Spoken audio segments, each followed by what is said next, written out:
Hello, my name is Owen Haynes, and today I'll be presenting Physics 2212's Lab 3 Circuits. So the purpose of this lab was to observe how resistors, capacitors, and batteries interact with each other within a circuit. Circuit analysis was used to predict various quantities related to the circuit, and then finally, ammeters and voltmeters were used to measure those quantities to compare the real-world results to what was predicted.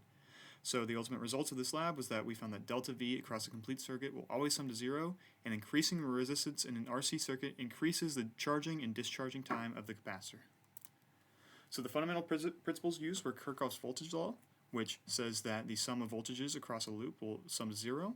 Kirchhoff's current law, which says that the sum of currents in will equal the sum of currents out.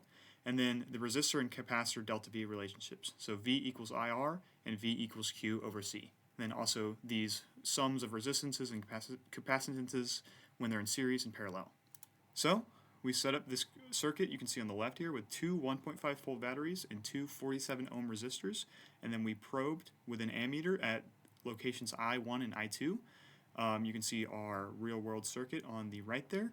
Using Ohm's law, this should yield a result of 0.03 amps, but we used our multimeter incorrectly and had the dial set to the wrong place and probed 0.2 milliamps. So the real result should be 0.03 amps based on Ohm's law. Next, we had to use a voltmeter, so there's some important considerations to take in mind when using a voltmeter. If you use it in series, the voltmeter has a very, very high resistance value, which essentially sucks up all the current due to the V equals IR relationship, which doesn't allow any current to flow through the ammeter. So you can see on the left here, when you use the voltmeter in series, the current flowing through the ammeter is 0 amps. The correct way to use the voltmeter is probe your components in parallel. So when you probe them in parallel, current is still flowing through the main circuit, but it is also able to flow through the voltmeter, and the voltmeter outputs the voltage drop across the component that you're probing. So knowing that, we measured the voltages across our circuit. You can see them labeled on the right, and then the actual values we measured on the left. On the bottom right, you can see how the voltage increases and decreases as you go through the circuit. And ultimately, we did confirm that the sum of voltages across the circuit does sum to 0. And then using those voltage values, you can use the V equals IR relationship to calculate the resistance of all those different components. So for the 47 ohm resistors, we calculated 50 ohms. The 50 ohms is due to rounding errors. And then for the wires and the ammeter, we found that the resistance of those is 0 ohms. Next, we use an ammeter in parallel, and you can see that it jumps up from 0.03 amps of current to 0.06 amps of current. And the reason this is happening is because a new outside loop has opened that only includes one of the resistors. So using the V equals IR relationship, you can calculate that the new current running through the outer loop should be 0.06 amps. So opening up that loop increases the current.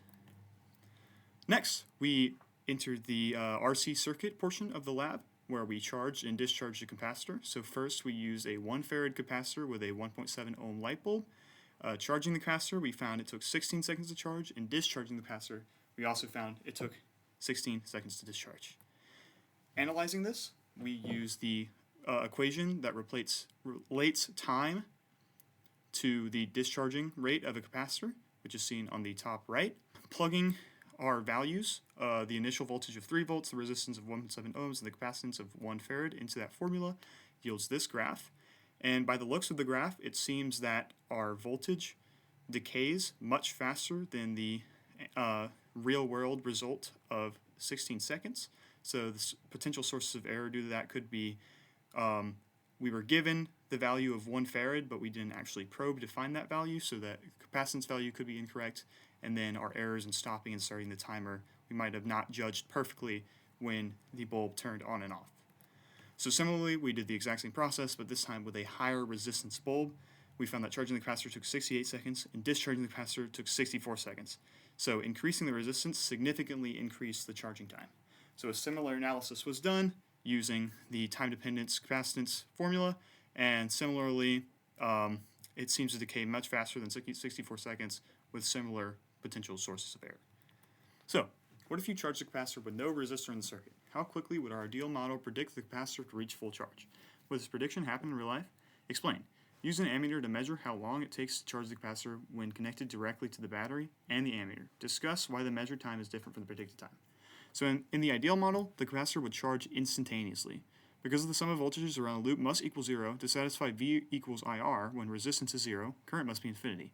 This will instantly charge the capacitor until its change in voltage, Q over C, is equal to that of the battery.